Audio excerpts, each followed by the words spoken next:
What is today was once before. You see, today we live in San Francisco, in the state of California. But 300 million years ago, this was the land of the bears. There was no California, there was no North America, South America, Eurasia, Africa, India, Australia. None of that existed. It was one great supercontinent, Pangea. And everything was magical and giant. See, today we have Homo sapiens, 5 to 6 feet tall, but they had Homo superior, 500 to 600 feet tall. Everything during that time frame was so huge, so magical. And one of the last remnants of that time is still with us today. The giant trees of California, but also this giant tail. You see, this is the tale of the first San Francisco giants, because what is today was once before. This is how the San Francisco Bay became the San Francisco Bay. That was a time frame when the trees reached up to the clouds, when the bears were monstrous, and they would even destroy dinosaurs. And little fairies, they weren't like the little fairies we have today. They were our size, but they were still magical. And the game of baseball was called big ball because everything was big. As a matter of fact, they didn't even play in stadiums. Everyone was so big they had to play in valleys. And the most beautiful valley in all of Pangea was the valley of the Western Ocean. And it was the time for the big series. Not the World Series, the Pangea series. And they decided that it would be played right here in what we call our San Francisco Bay, because it was the most beautiful valley, going from what is today San Jose all the way to San Pablo Bay, what they call Joe Paul.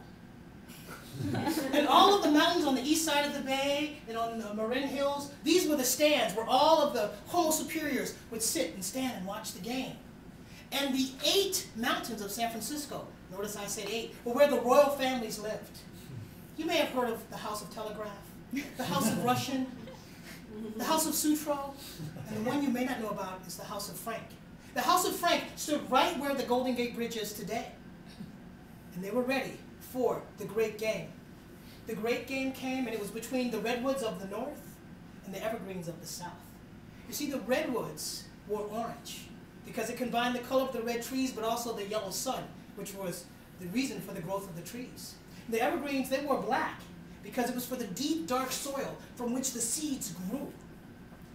And the redwoods had red fairy dust. And the red fairy dust made their redwood bats super hard. They could hit the greatest home runs ever. And then the evergreens, they had green fairy dust, which made all of their big balls gold balls. When it came down to the great game, they played to an even, 1,000 to 1,000. And there they were, right at the end. And the great pitcher for the evergreens, Muir, I'm sure you've heard of him, had the gold ball in hand, and he was ready. He pulled back, and he gave the fastest pitch in the history of the world.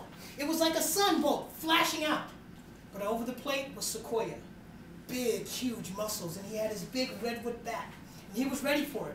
And he kept hitting, but every time he hit, it was a foul ball. And those gold balls went miles and miles away. And that's where all the veins of gold came from that were later found by we Homo sapiens in 1849. And then finally, it was the greatest pitch. The pitch came, it was so fast, it was lightning. Nobody could see it. Sequoia stood over the plate, he waited, smash! Whack! He hit the ball so hard, we had our first earthquake. The ball shot like a meteor, and it slammed into Mount Frank, destroying the entire Frank house, turning them into a fog of ghosts. And that's why every year in the summertime, the fog of ghosts come back to visit the city. And at that same time, because it blew open the mountain, all the water from the Western Ocean flowed in, and Joe Paul Valley became what we call the San Francisco Bay. But all the players knew, oh my gosh, we don't want anyone to die. So they had to work together as a team, and they got together, and they pulled everyone out and made sure that everyone was safe. And that is why the evergreens and the redwoods came together and created a new clan, a new family, named after the family that died, and that was the family of San Francisco. And that still lives with us today, because people still come from all over the world, or Pangea, to come here so they can find their path to gold, so they can have their personal goals met, so that they can become true world-class giants.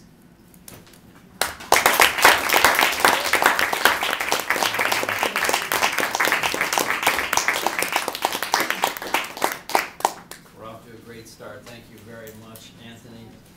That explains a lot. Though in my view, still the tallest giant ever is Sergio Romo.